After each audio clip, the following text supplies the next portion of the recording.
Health risks of smoking go beyond lung cancer. Doctors ask patients about smoking habits for the same reason they check weight, blood pressure, breathing, and heartbeat during a visit.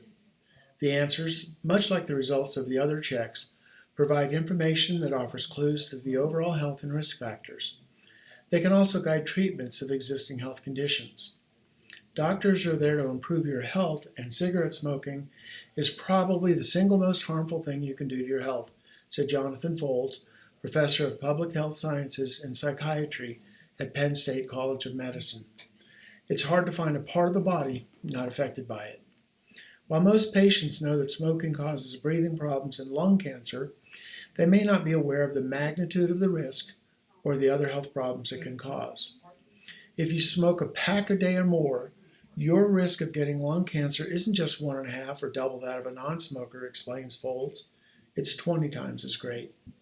Dr. Alexis Reedy Cooper, a family medicine physician at Penn State Health Milton S. Hershey Medical Center, said smokers may not connect smoking to cardiovascular problems, such as heart attacks and strokes, or other diseases such as type 2 diabetes and cancer. You should let your dentist know if you smoke because he or she can take special care to evaluate you for tongue, head, and neck cancers, she said. Dentists are often the first to detect those. Smoking is also dangerous for people who spend time with a smoker.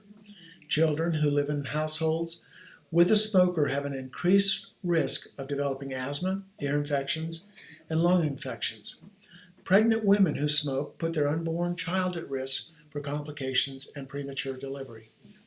Folds said quitting smoking has a bigger effect on reducing risk for a heart attack than lowering high cholesterol or blood pressure, so patients should expect their doctor to assess their smoking and advise on smoking cessation medicines just as they would prescribe medicines for hypertension or hypercholesterolemia. Most patients expect doctors to ask about smoking, even if their answer hasn't changed from their previous visit. It's an addiction and tough to quit, but patients have more respect for the doctor when he or she asks about it and offers to help them quit, Folds said. He encourages providers to talk about the subject in a positive way, outlining the health benefits and look for ways to help a patient quit, whether it be counseling, medication, or both.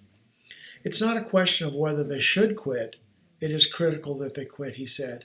Smoking is a risk factor for so many things that it doesn't make sense to wait.